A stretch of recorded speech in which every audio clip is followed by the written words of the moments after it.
चाकरी करथिले मृत्तिका संरक्षण विभाग रे हेले सौक थिला जमीदारी। विजिलेंस रेड परे खोलुची भुवनेश्वर मृत्तिका संरक्षण विभाग जुग्म निर्देशक दयानिधि बाग संपत्ति पेड़ी। सारा राज्य रे बाबू किनिछंती माळ माळ जमी। नवरंगपुरी 40 एकर जमी रे करिछंती फार्म हाउस। मार्केट कॉम्प्लेक्स सहित एकाधिक प्लॉट रहिछि दयानिधि नारे। एहा छड़ा कला टंकारे बाबू किणुथिले सुना अलंकार। सकाळु सकाळु 8टी स्थान रे रेड करी दयानिधि कला धनर लंबा चिठा पाइछि विजिलेंस। भुवनेश्वर कलाहांडी एवं नवरंगपुर विभिन्न स्थान रे चालिछि चढ़ाव। रायगड़ा जल विभाजिका मिशन रो पूर्वतन पीडी थिले दयानिधि बाग। एनआरआईजीएस अधीन रे रायगड़ा जिला काशीपुर ब्लॉक रो विभिन्न गाँव रे 23टी कृषि पोखरी खनन न करी 20 लाख अधिक सरकारी टंका आत्मसात करथिबा अभियोग होइतिला। एही घटना पूर्व रायगड़ार प्रकल्प निर्देशक जल विभाजिका कार्यालय 4 जन को गिरफ्त करथिला विजिलेंस।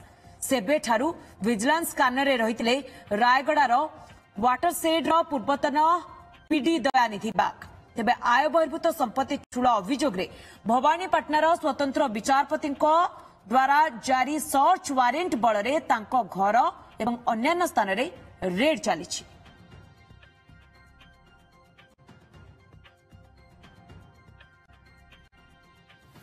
तेबे ए संपर्क रे अधिक आलोचना करिसेंती आम प्रतिनिधि अतुल्य बाउत। आसंतु नजर पकाइबा मिली लक्षाधिक टंका 40 एकर फार्म हाउस एवं सुना अलंकार।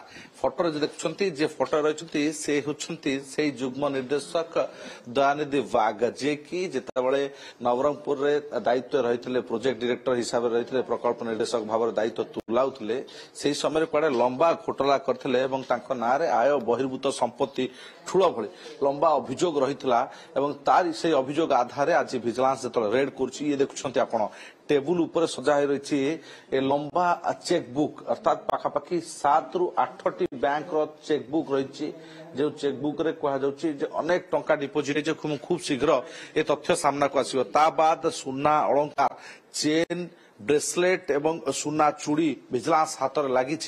आप देखुं बर्तमान सुनार ठाकुराणी मूर्ति रही एभली भाव में बाबू कुआडे शौक पालन करुले। केवल सुना अलंकार नुहे ये जमी जमा पाखापाखि एकाधिक स्थान में भुवनेश्वर ये फ्लैट समेत आउ एक प्लॉट रही एलआईजी घर रही नवरंगपुर रे कोरापुट रे विभिन्न स्थान में से अनेक जमी किनिछंती सबुठु बड़ जमीटी बर्तमान हाथ में पड़ी 40 एकर जमी बर्तमान 40 एकर फार्म हाउस नवरंगपुर से किनिछंती एवं बेस बाबू किंतु टंकार हुए तो कम थाई पारे किंतु संपत्तिर तालिका बेस लंबा एवं ये देखुछंती पासपोर्ट मध्य प्रस्तुत होइछ बैंक रो पासबुक पासपोर्ट एवं जो 500 टंकिया बंडल टंका ये मध्य एठी रहिछि।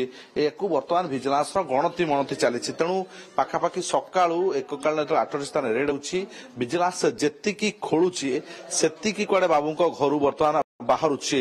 गोटे विराट मार्केट कॉम्प्लेक्स रही बाबूंकर शॉपिंग कॉम्प्लेक्स नवरंगपुर रे एभली भाव में भुवनेश्वर अन्य स्थान में संपत्ति गुड़िक रखिछंती। बाबू आहुरी कोलताड़ बढ़ुछि। गोटे रही कलाहांडी रे जो कुपगांव रही गाँ सेठी जमी घर करिछंती। ता छड़ा धर्मगढ़ कलाहांडी रे जो संपर्क घरे रेड होउथला एवं ये होछि महानदी अपार्टमेंट जोटी की भुवनेश्वर गोठपाटना रे फ्लैट रे बाबू रहिछंती परिवार रुहंती एवं भुवनेश्वर बर्तमान जुग्म निर्देशक भाव में काम कर ये जेतिक दिन चाकरी काल नुहे संपत्तिर सेतिक लंबा तालिका बर्तमान बाहर 40 एकर जमीर बर्तमान पर्दाफाश होती आग को आगुरी कुआडे कहुच्छी ये संपत्तिर तालिका अधिक तेणु विजिलेंस अधिकारी माने संपत्ति देखी जड़का हेले कहीं ये बाबू जनक एते दुर्नीतिखोर थी पारती जो ये संपत्ति ठूल कर आज विजिलेंस हाथ में पड़ा पर ए तथ्य सबू सामना को आसुची किंतु ये लंबा समय धरी चली पारे ये चढ़ाऊ एवं ये चढ़ाऊ पर हुए तो ये तथ्य सामना को आसो जे बाबू आउ केते टंकार संपत्ति ठूल करथिले एवं केते आड़े संपत्ति नवरंगपुर कलाहांडी भुवनेश्वर विभिन्न स्थान रे जमी किनिछन्ति काना जानिछन्ति जमी रे ही इन्वेस्टमेंट कले तार मूल्य 10 गुणा बढ़िबो टंका आकार देखिबा पई नुहे सुना अलंकार कम होइता पारे किंतु जमी तालिका बेस लंबा तेणु विजिलेंस आउ कोन कोन ताकठार खोलुची कोन कोन खोलतार पर मिलुची विजिलेंस आते लागुची एबे ताहा पर नजर भुवनेश्वर कैमरा अशोक साहू अतुल्य बाउत ओटीवी।